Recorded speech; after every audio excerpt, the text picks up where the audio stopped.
Hi hello friends, എല്ലാ കൂട്ടുകാർക്കും ചെമ്പനീർ പൂവിൻ്റെ ഒരു അടിപൊളി എപ്പിസോഡിലേക്ക് സ്വാഗതം. അങ്ങനെ നാളുകൾക്ക് ശേഷം രേവതിയുടെ അനിയത്തി ദേവുവിന് ഒരു ഹോസ്പിറ്റലിൽ ജോലി കിട്ടുകയാണ്. അവളുടെ പഠിപ്പെല്ലാം കഴിഞ്ഞു, നല്ലൊരു ജോലി തന്നെയാണ് അവൾക്ക് കിട്ടുന്നത്. അതേ സമയത്താണെങ്കിൽ രേവതിക്ക് സച്ചി വീടിൻ്റെ ഫ്രണ്ട് ഭാഗത്തായിട്ട് ഗേറ്റിനോട് ചേർന്നിട്ട് ഒരു പൂക്കടയൊക്കെ ഇട്ട് കൊടുക്കുന്നുണ്ട്. ആ ബിസിനസ്സും നല്ല രീതിയിൽ വളർന്നു വരികയാണ്. അങ്ങനെ എല്ലാം കൊണ്ടും നല്ല രീതിയിൽ രേവതിയുടെ ജീവിതം മുന്നോട്ട് പോയിക്കൊണ്ടിരിക്കുകയാണ്. അതേ സമയത്ത് ദേവ് വിളിച്ചിട്ട് രേവതിയോട് പറയാണ്, ചേച്ചി ഈ ഹോസ്പിറ്റലിലേക്ക് ഒരു 5 മുഴം പൂവും കൊണ്ടുവായോ എന്ന് പറയാണ്. അവിടെ എന്തോ ഒരു ചെറിയൊരു പരിപാടിയും കാര്യങ്ങളൊക്കെ ഉണ്ട്. അപ്പോൾ രേവതിക്ക് അപ്പോൾ സ്കൂട്ടറൊക്കെ വാങ്ങിയിട്ടുണ്ട്. സ്കൂട്ടറിൽ അവൾ അങ്ങനെ ആ പൂവ് കൊണ്ടു കൊടുക്കാൻ പോവുകയാണ്. അവരങ്ങനെ വിശേഷങ്ങളൊക്കെ പറഞ്ഞു നിൽക്കുന്നുണ്ട്. രേവതിക്ക് ദേവുവിൻ്റെ ഇപ്പോഴത്തെ ജോലിയും കാര്യങ്ങളൊക്കെ കാണുമ്പോൾ വലിയ സന്തോഷമാവാണ്. അങ്ങനെ സംസാരിച്ച് അവരങ്ങനെ നിൽക്കുന്ന സമയത്ത് അവിടേക്ക് വരികയാണ് ശ്രുതി വന്നിട്ട് റിസപ്ഷനിൽ ചോദിക്കുന്നുണ്ട്, ഡോക്ടർ ഞാനൊരു അപ്പോയിൻമെൻറ്റ് കൊടുത്തായിരുന്നു എന്നൊക്കെ പറയുമ്പോൾ എന്താ പേരെന്നൊക്കെ ചോദിക്കുന്നുണ്ട്. അപ്പോൾ പറയാണ് ശ്രുതി എന്നൊക്കെ പറയുമ്പോൾ വെയിറ്റ് ചെയ്യട്ടാ, ഡോക്ടർ വിളിക്കുമെന്ന് പറഞ്ഞ് അവൾ അവിടെ വെയിറ്റ് ചെയ്യാനിരിക്കുകയാണ്. അപ്പോൾ ആ വെയിറ്റ് ചെയ്തിട്ട് അങ്ങനെ ഇരിക്കുന്ന സമയത്ത് അവിടേക്ക് രേവതി വരികയാണ്. അപ്പം രേവതി കാണുന്നുണ്ട് ശ്രുതിയെ, പക്ഷേ അവർ സംസാരിക്കുന്നില്ല. കാരണം ഇവളെന്തെങ്കിലും ഇനി അവിടെ ചെന്ന് പറഞ്ഞ് എന്തെങ്കിലും കാര്യങ്ങളൊക്കെ ആക്കി അത് രേവതിക്ക് തന്നെ അത് ബുദ്ധിമുട്ടാവും. അതുകൊണ്ട് രേവതി മാറി നിൽക്കണം. എന്നാലും ഇവരെന്തിനാണ് ഇവിടേക്ക് വന്നത് എന്നുള്ള ആ ഒരു കാര്യത്തിന് അങ്ങനെ ഒരു സംശയം വെച്ച് അവർ നിൽക്കുന്നുണ്ട്. അപ്പോൾ ദേവ് പറയാണ്, ചേച്ചി വിഷമിക്കാതിരിക്കുക എന്ന് പറയുന്നുണ്ട്. എന്നിട്ട് ഡോക്ടറെ വിളിച്ചിട്ട് അകത്തേക്ക് ശ്രുതി കയറി പോവുകയും ചെയ്യുന്നുണ്ട്. അപ്പോൾ ഒരു ഗൈനക്കോളജിസ്റ്റിൻ്റെ അരികിലേക്ക് തന്നെയാണ് പോകുന്നത്. അപ്പോൾ ആ സമയത്ത് റിസപ്ഷനിൽ ദേവ് ചെന്ന് ചോദിക്കുകയാണ്, ഇപ്പോൾ പോയ ശ്രുതി എന്ന് പറയുന്ന അത് എന്തിനു വേണ്ടി വന്നതാണെന്നൊക്കെ ചോദിക്കുകയാണ്.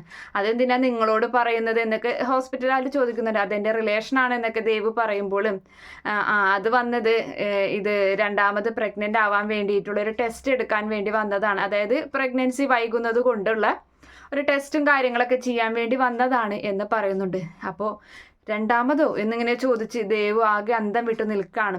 നിങ്ങൾക്കറിയില്ലേ, നിങ്ങളുടെ റിലേഷനല്ലേ എന്ന് റിസപ്ഷനിൽ ആ പെണ്ണ് ചോദിക്കുമ്പോൾ അയ്യോ അറിയാം എന്ന് പറഞ്ഞ് ദേവ് വളരെ ടെൻഷനോട് കൂടി രേവതിയുടെ അരികിൽ വന്ന് ഈ ഒരു കാര്യം പറയുകയാണ്. ഇതിനു മുന്നേ അവൾ ഗർഭിണിയായിരുന്നു, ഇത് രണ്ടാമത്തെ പ്രഗ്നൻസിക്കുള്ള ടെസ്റ്റ് എടുക്കാൻ വന്നതാണെന്നാണല്ലോ പറഞ്ഞത് എന്ന് പറയുമ്പോൾ രേവതി കണ്ണും തള്ളി ആകെ അന്തം വിട്ട് നിൽക്കുകയാണ്. അപ്പോൾ രേവതി അങ്ങനെ കുറച്ചു നേരം ഒരു അവിടുത്തെ സ്ഥലകാല ബോധമില്ലാതെ അങ്ങനെ നിൽക്കുന്നുണ്ട്.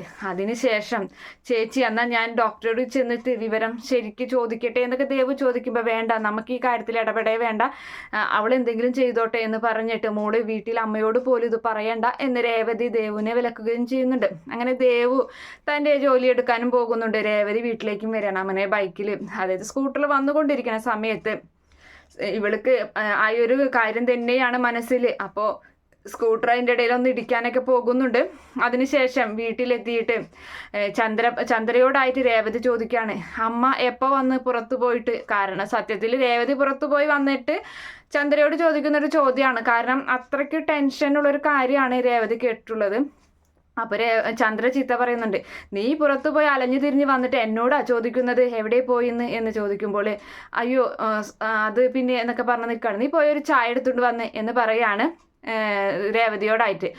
അങ്ങനെ രേവതി ശരി അമ്മേ എന്ന് പറഞ്ഞിട്ട് നേരെ ആ ഫാൻ ഇട്ടിട്ട് പോയി ചായ എടുത്തുകൊണ്ട് വരാനാണ് രേവതിയോട് ആവശ്യപ്പെടുന്നത്.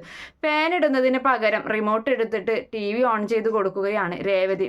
അപ്പോൾ കാണുന്ന ഭാഗം ഒരു പെണ്ണ് പ്രസവിക്കുന്ന, അതായത് വേദന കൊണ്ട് പുളയുന്ന, ആ ഹോസ്പിറ്റലിൽ പ്രസവിക്കാൻ കിടക്കുന്ന ഒരു ഭാഗമൊക്കെയാണ്. അപ്പോൾ ചന്ദ്ര നിനക്ക് എന്താടി പറ്റിയത്, നീ എന്തൊക്കെ ചെയ്യണേന്ന് ചോദിക്കുന്നുണ്ട്. അപ്പോൾ അമ്മയല്ലേ TV ഓണാക്കാൻ പറഞ്ഞതെന്ന് ചോദിക്കുമ്പോൾ ഞാനോ എന്ന് ചോദിക്കുകയാണ്. അപ്പോൾ ഞാൻ ഫാൻ ഇട്ടിട്ട് ചായ ഇടാനല്ലേ നിന്നോട് പറഞ്ഞതെന്ന് പറയുമ്പോൾ ഇപ്പം ഇട്ടിട്ട് വരാം അമ്മേ എന്ന് പറഞ്ഞ് അങ്ങനെ വീണ്ടും അവൾ ചായ എടുത്ത് കൊണ്ട് കൊടുക്കാൻ നിൽക്കുന്നത് വെറ്റൊന്നും അല്ല കൊണ്ടു കൊടുക്കുന്നത്, കോഫിയാണ് കൊണ്ട് കൊടുക്കുന്നത്.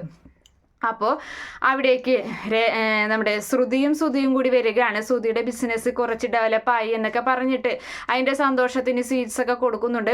അപ്പോൾ ശ്രുതിയെ കാണുമ്പോൾ വീണ്ടും രേവതിയുടെ ആകെ അന്തം വിട്ടിങ്ങനെ നിൽക്കുകയാണ്, ശ്രുതിയെ തന്നെ നോക്കി നിൽക്കുകയാണ്.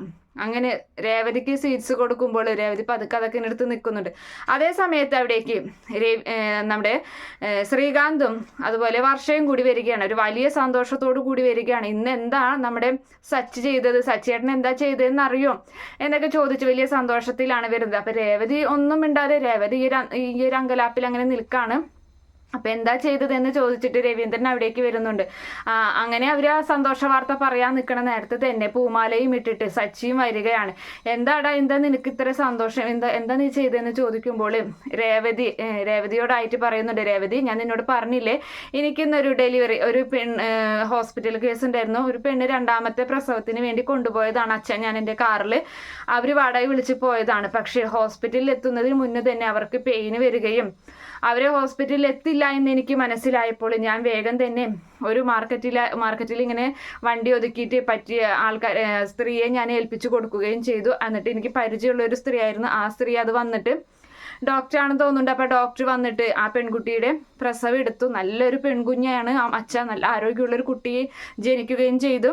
ആ കുഞ്ഞിനെ എൻ്റെ കയ്യിലേക്കാണ് ആദ്യം തന്നെ തന്നത്. ആ കുഞ്ഞിനെ രേവതി കെട്ടുന്ന പൂമാലയുണ്ടല്ലോ അതിനേക്കാളും സോഫ്റ്റ് ആയിരുന്നു ആ കുഞ്ഞെന്ന് പറയുന്നത്. അത് എൻ്റെ മുഖത്ത് നോക്കിയിട്ട് ഇങ്ങനെ പയ്യെ പയ്യെ കണ്ണിങ്ങനെ തുറന്നു. എനിക്കതൊരു വല്ലാത്തൊരു അനുഭവമായി അച്ഛ എന്നൊക്കെ ഇങ്ങനെ പറയുന്നുണ്ട്. അപ്പോൾ നമ്മുടെ ശ്രീകാന്തും അതുപോലെ വർഷയും പറയാണ് ഞങ്ങളിത് നേരത്തെ അറിഞ്ഞു എന്ന് പറയുമ്പോൾ നിങ്ങൾ എങ്ങനെയാണ് നേരത്തെ അറിഞ്ഞു എന്ന് സച്ചി ചോദിക്കുന്നുണ്ട്. അപ്പോൾ പറയാണ് ഇതൊക്കെ സോഷ്യൽ മീഡിയയിൽ വൈറലല്ലേ എന്ന് പറയാണ്.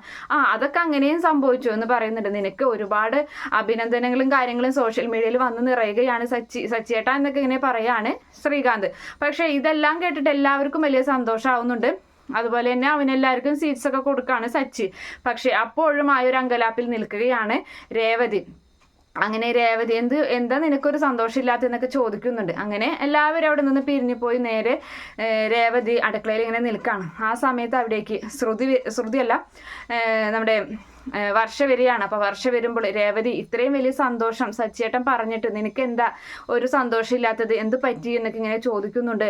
അപ്പോൾ അവളുടെ കൈയൊക്കെ നന്നായി വിറയ്ക്കുന്നുണ്ട്. അവൾ ആകെ വേർത്ത് ഇങ്ങനെ നിൽക്കുകയാണ്. എന്ത് പറ്റി, നിനക്ക് വല്ല ഷുഗർ അങ്ങനെ കുറയുന്നുണ്ട്, എന്നാൽ ഇത്തിരി പഞ്ചസാര വെള്ളം എടുത്ത് കുടിക്കുക എന്നൊക്കെ വർഷ ഇങ്ങനെ പറയുമ്പോൾ എനിക്ക് കുഴപ്പമൊന്നുമില്ല. പിന്നെ എന്ത് നിന്നെ സച്ചിയേട്ടൻ ചീത്ത പറഞ്ഞു, സച്ചിയേട്ടൻ എപ്പോഴും നിന്നെ ചീത്ത പറഞ്ഞതിൽ കൂടുതൽ ഞാൻ ചോദിക്കാമെന്ന് പറഞ്ഞു വർഷ സച്ചിയുടെ അരികിലേക്ക് പോകാൻ നിൽക്കുമ്പോൾ അതൊന്നുമല്ല വർഷ നീ അവിടെ നിൽക്കുക എന്ന് പറഞ്ഞിട്ട് രേവതി അവിടെ പിടിച്ചു നിർത്താണ് വർഷയെ. എന്നിട്ട് വർഷയോടായിട്ട് പറയുന്നുണ്ട് ഞാനൊരു കാര്യം പറയട്ടെ, നീ ആരോടും പറയരുത് എന്ന് പറയുമ്പോൾ ഇല്ല പറയൂ എന്ന് പറയാണ്.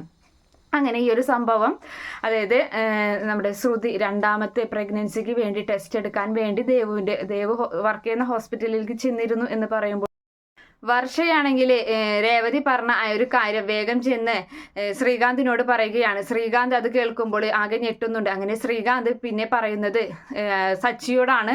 സച്ചിയോട് ഈ ഒരു കാര്യം പറയുകയാണ്. സച്ചിയും ആകെ ഞെട്ടി നിൽക്കുകയാണ്. സച്ചി നേരെ ചെന്ന് പറയുന്നത് അച്ഛനോടാണ്. അപ്പോൾ അച്ഛനും എന്തായി കേൾക്കുന്നത് എന്ന് പറഞ്ഞ് അച്ഛൻ വേഗം ചന്ദ്രയുടെ അരികിലേക്ക് ചെല്ലുന്നുണ്ട്. രവീന്ദ്രൻ ചന്ദ്രയുടെ അരികിലേക്ക് ചെന്നിട്ട് പറയാണ് നീ അറിഞ്ഞുകൊണ്ടാണ് നിന്റെ മരുമകൾ 2ാമത് ഗർഭിണിയാവാൻ വേണ്ടിയിട്ടാണ് ടെസ്റ്റ് എടുക്കാൻ വേണ്ടി പോകുന്നത്, നീ ഇതൊക്കെ അറിഞ്ഞിട്ടാണോ നടക്കുന്നതെന്ന് ചോദിക്കുമ്പോൾ ചന്ദ്ര ആകെ നിന്ന് വിറയ്ക്കുന്നുണ്ട്. ചന്ദ്രയ്ക്ക് ദേഷ്യവും സഹിക്കാൻ പറ്റുന്നില്ല.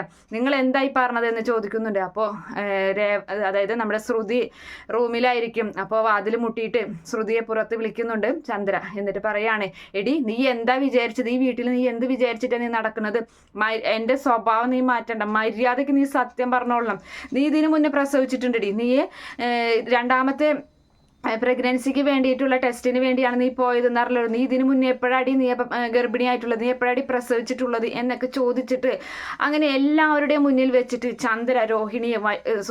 ചന്ദ്ര നമ്മുടെ ശ്രുതിയെ വലിച്ചു കീറുകയാണ്. അങ്ങനെ ശ്രുതിയെ വലിച്ചു കീറുമ്പോൾ ശ്രുതിക്ക് ആകെ അന്തം വിട്ട് നിൽക്കാണ്. ആ സമയത്ത് ശ്രുതി പറയുന്ന ആ കളവ് എന്താണെന്ന് നമുക്കറിയണ്ടേ. അങ്ങനെ അവൾ പറയുകയാണ് അതെ ആൻറ്റി, ഞാൻ ഇതിനു മുന്നേ കാരിങ് ആയിരുന്നു, പക്ഷേ അത് ഞാൻ കളഞ്ഞതാണ്. കാരണം എന്ന് വെച്ചിട്ടുണ്ടെങ്കിൽ ശ്രുതിക്ക് പ്രത്യേകിച്ച് പണിയും കാര്യങ്ങളൊന്നും ഉണ്ടായിരുന്നില്ലല്ലോ. അവൻ പാർക്കിലൊക്കെ പോയി നിന്നിട്ട് ആ ഒരു സമയമുണ്ടല്ലോ, ആ സമയത്താണ് ഞാൻ കാരിങ് ആയത്. അപ്പോൾ അതുകൊണ്ടാണ് ഞാൻ ആ കുഞ്ഞിനെ കളഞ്ഞത് എന്നുള്ളൊരു നുണയ്ക്ക് ആയിരിക്കാം നമ്മുടെ ശ്രുതി രക്ഷപ്പെടാൻ വേണ്ടി പറയുന്നത്. എന്തായാലും എല്ലാവരും ആ വീട്ടിലുള്ള എല്ലാവരും അറിഞ്ഞിട്ടുണ്ട് ശ്രുതി 2ാമത്തെയാണ് വിശേഷമാവാൻ പോകുന്നത്. ആദ്യം വിശേഷം ഉണ്ടായിട്ടുണ്ട് എന്നുള്ളൊരു സത്യം എല്ലാവരും മനസ്സിലാക്കുന്നുണ്ട്. അങ്ങനെയൊക്കെ ഒരു എപ്പിസോഡ് നമുക്ക് കാണാൻ സാധിക്കും. Okay friends, by, thank